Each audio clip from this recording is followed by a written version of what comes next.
Gather round, my children, for I have a tale that flows like the river of time. A story of a young man named Sbu, who came to be known as the Dollarhunter. But remember this truth: every hunter must first learn to read the wind before they can track their prey. In the beating heart of Wattville Township lived a young man with dreams that stretched beyond the horizon. Sbu Mthethwa, barely 30 summers old, with fire in his eyes and emptiness in his pockets. He had caught whispers of a magical realm where money flowed like water, where fortunes could change with the rising Sunday. The elders call it the Forex market. Like many young lions before him, Sbu felt the irresistible calling. Inside the glowing screens of Brahmandla's internet cafe, elder traders spoke in hushed tones of green candles that could lift a person from dust to stars in the blink of an eye. But as our ancestors have always warned, every sweet fruit has its season and its price. For 14 days and 14 nights, our young hero devoured knowledge like a hungry child. He watched the wise men of YouTube as though they were sangomas revealing ancient secrets. Their words became his prayer. Buy low, sell high. The trend is your friend. Let your profits run. Such simple truths, clear as water from the mountain spring. Or so he believed. On a Tuesday morning, when the sun stood high in the winter sky of 2018, with only 500 rand in his trading account, Sbu Mthethwa stepped into the arena of giants. The euro against the US dollar pair moved before his eyes like dancers at a ceremony, each green candle climbing higher, whispering seductive promises of a life without hunger. Ah, what spirit is more dangerous than early fortune? What trap more cunning than easy success? The market ancestors had laid their snare with ancient skill. Each green candle called to Sbu.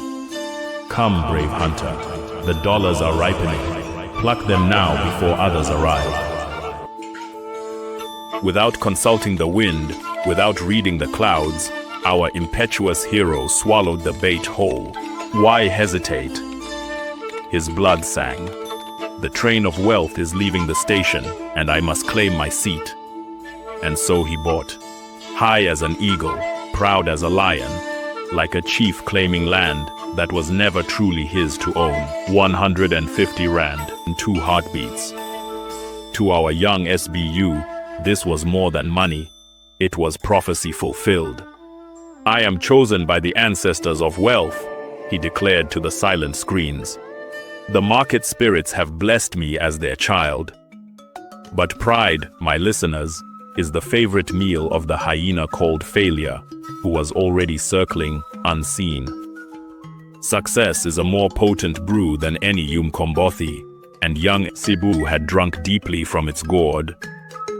The trading fever seized him like a possession spirit. Every flickering candle became a beckoning hand. Every upward tick whispered his name like a lover. The patience of the hunter was forgotten in the madness of gold sickness. Great British pound against the US dollar. Buy, cried Sbu, his fingers dancing across the keys. US dollar against the Japanese yen. Buy more, he commanded the screen. Australian dollar against Canadian dollar, twitching upward. Mine, he shouted, as if the pixels could hear his hunger. Like a man possessed at the shebeen, he ordered every drink in the house. The ancestors shake their heads and whisper. The hunter who chases every animal in the bush returns home with an empty pot and bleeding feet. But the market spirits are ancient tricksters who have seen 1,000 Sbus come and go. They had grown weary of their little game. With the cruel laughter of Imizi, they reversed the winds of fortune. What had been green turned blood red. What had been climbing began to plummet like stones cast from a cliff. The hunter who had not learned respect was about to become the hunted. Terror seized our young hero's heart like a fist of ice. His precious 500 rand, a day's hard labor, melted before his eyes. From 500 to 400, 300, 100. Surely this is but a test, he whispered through dry lips. Surely the spirits will show mercy to a believer. But the market, my children, shows mercy only to those who first show wisdom. And wisdom comes before the fall, not after. When the dust of battle settled, young Sbu stared at the smoking ruins of his kingdom. 8 rand and 32 cents. Not even enough for a taxi home. All that remained of his fortune, his dreams, and his pride. The other warriors in the cafe glanced at him with eyes that held no mockery. Only the silent kinship of those who have tasted the same bitter fruit of lesson. The journey home stretched longer than any road Sbu had walked before. Each step carried the weight of foolishness on young shoulders. The phone in his pocket, once a magic portal to riches, now lay silent as a stone. No more electronic promises, no more dancing green spirits, only the bitter root of knowledge, which grows only in the soil of failure.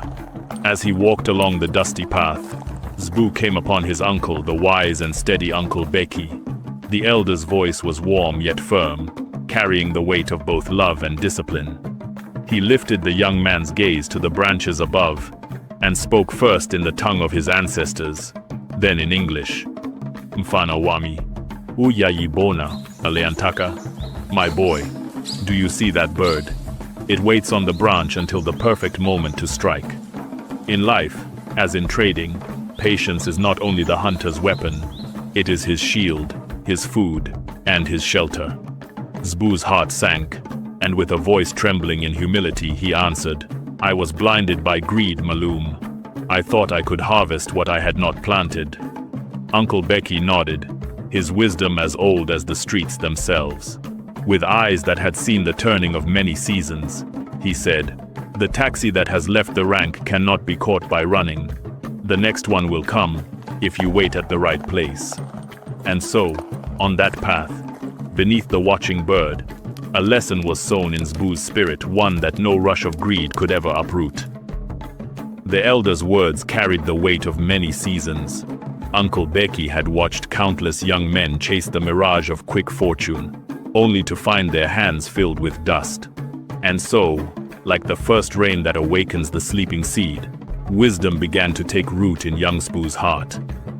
The market was not an enemy to be conquered with force, but a teacher to be approached with respect.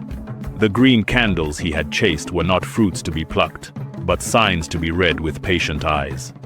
From that day forward, Sbu walked the ancient path of patience. He studied the patterns like a tracker, reading stories written in sand.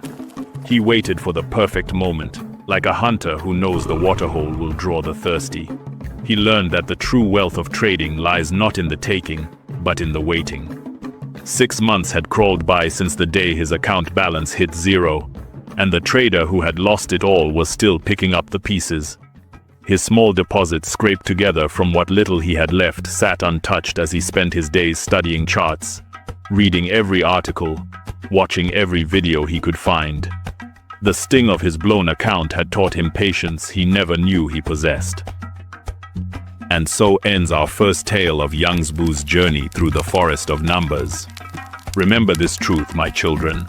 The market gives its fruits not to the one who runs fastest, but to the one who knows when to run and when to wait. When next we gather at the storytelling fire, we shall hear tell of the Monday trap, when weekend spirits play mischief with sleeping markets,